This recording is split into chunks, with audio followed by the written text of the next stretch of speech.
تمريرة أمامية وانطلاقها من جانب كارلوس إدواردو. إدواردو يلعب الكرة على الأرض من جديد، محاولة للعب العرضية، هي العرضية جوه المنطقة وريفاس بالراس، يلمي الريفاس، يلمي الريفاس برضو لكنه مرة تانية تمريرات سريعة ومحاولة في ظل يعني حصار من لاعبي الدرع. وهنا المرة دي بقى أحمد أشرف يعني بمشوار فردي ولكن طولت منه، كادش يلعب العرضية وجوميز بالراس يسجل الثاني الهلال بنفس الطريقة.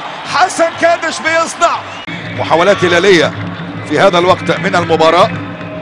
اتلعبت الكرة ورجعت مرة تانية، وادي المحاولة حسن كادش يلعب الكرة العالية والمحاولة الرأسية، ومرة تانية ادي الكرة اللي رجعت وتسديدة يا ولد، صاروخ صاروخ. صعب لوكاكو، وصلت ناصر الدوسري سريعة الى ادواردو. ادواردو مع الكرة، ادواردو بيراوغ يقع ولكن ينقل بيها الكرة في الناحية اليمنى الى كاريو. دي خطيرة، دي خطيرة، دي خطيرة، قلت لك دي خطيرة، دي خطيرة.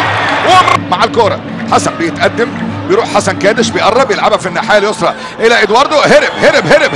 هرب لعب عرضيه، محاوله عند ريفاس، نزلت الى ناصر، يهيئها الى جوميز، يسيبها الى كاريو لجوميز، والمره دي ادواردو وعلى طريق الاول عن مقال الزميل العزيز ابراهيم بكري، واللي كان يبدو بهذه المعلومات مدير المركز الاعلامي في نادي الدرع الاستاذ وليد العطاوي.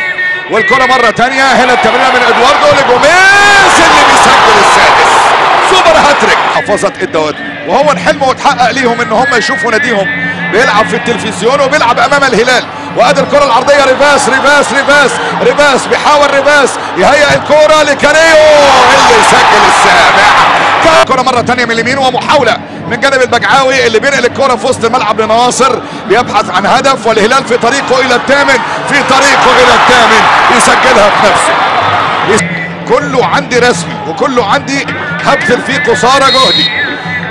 كاريو يلعب الكرة والمرة دي بره المنطقة، ريفاس يسجل التاسع. كبيرة على الدرع.